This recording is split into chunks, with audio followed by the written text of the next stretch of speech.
morning.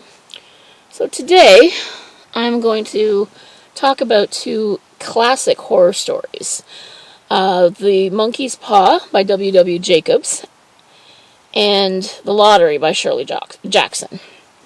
Now you're probably very familiar with both of these because they're considered absolute classics of horror and suspense literature. And so the first one, The Monkey's Paw, was published in 1902, I should say.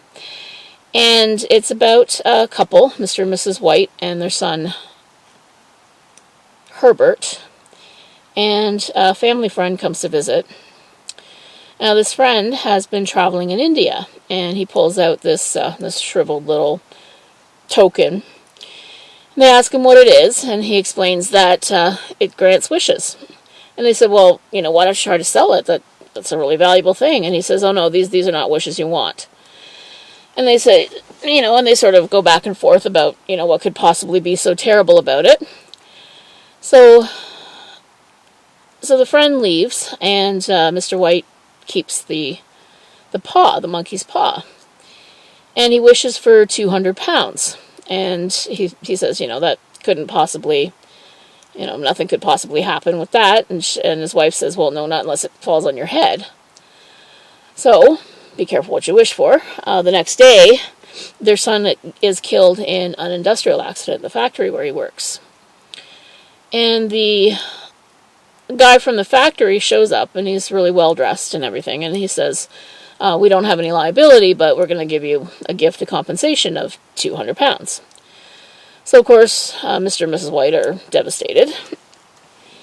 So, after the funeral, about a week later, Mrs. White remembers that the monkey's paw has 2 more wishes left, and she says to her husband, we have to wish him back. The monkey's paw will grant a wish, everything will be fine. And her husband is horrified because he said, if it hadn't been for his clothes, I wouldn't have ever recognized him. That this is how bad the accident was. But Mrs. White won't listen, so she wishes for him to come back. So when nothing happens, they go to bed. They think, okay, it didn't work. So they're lying in bed, and much later they hear a knock at the door. And one of the best lines of the whole story, Mrs. White says, oh, I forgot it was 2 miles away.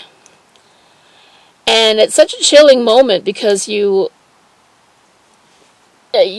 automatically think of this poor kid pulling himself out of his own grave and walking the 2 miles, dragging himself the 2 miles because his mother wanted him home. And it's pretty scary. And so when she goes downstairs and she's fumbling with the locks and she can't get the door open, Mr. White uses the last wish to wish his son back in his grave. And it's a brilliant story. It's very short. It makes great use of the rule of 3. There's 3 parts. There's 3 wishes. And it's obviously it's very, very famous, very often copied and parodied. I know I think The Simpsons did a version of it. There's been a ton of film and TV versions of it.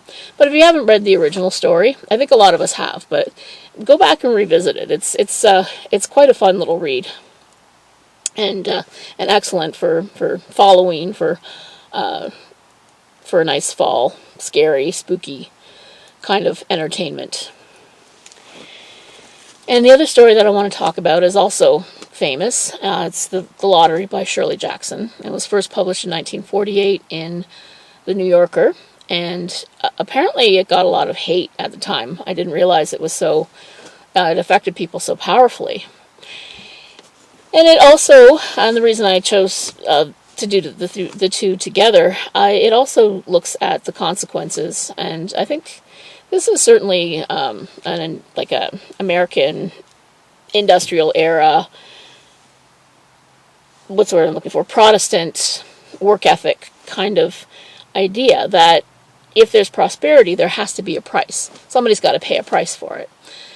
So, of course, you probably know the story. It's a small town, Everytown, USA. And I also had a really creepy thought. June 27th is is a pretty significant date for me because that was my father's birthday, and that was also the day my mother passed away. So June 27th is the day of the lottery, and you have all the townspeople coming around gathering stones, and they're doing ordinary things. They're washing, and they're preparing for the Rotary dinner, and just ordinary small town stuff.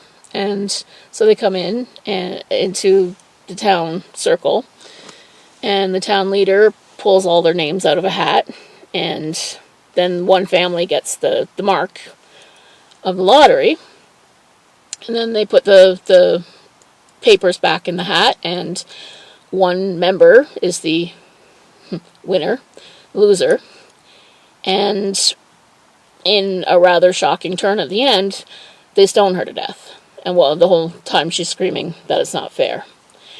And I can understand why it's a pretty terrifying story, especially to an audience in 1948, because it's just so cruel and so unexpected if you haven't read the story before. Now, again, it's been often parodied. I know so many different versions of it. It's been mentioned in The Simpsons as well. The Simpsons is like this bastion of popular culture. And they did a version of it on Sliders, was one of the worlds. So many different times it's been remade and copied and parodied, and variations on the same theme.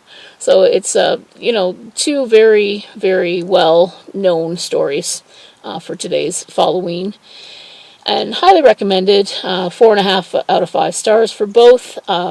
If you haven't read them, or if you haven't read them in a long time, I definitely recommend going back and rereading them.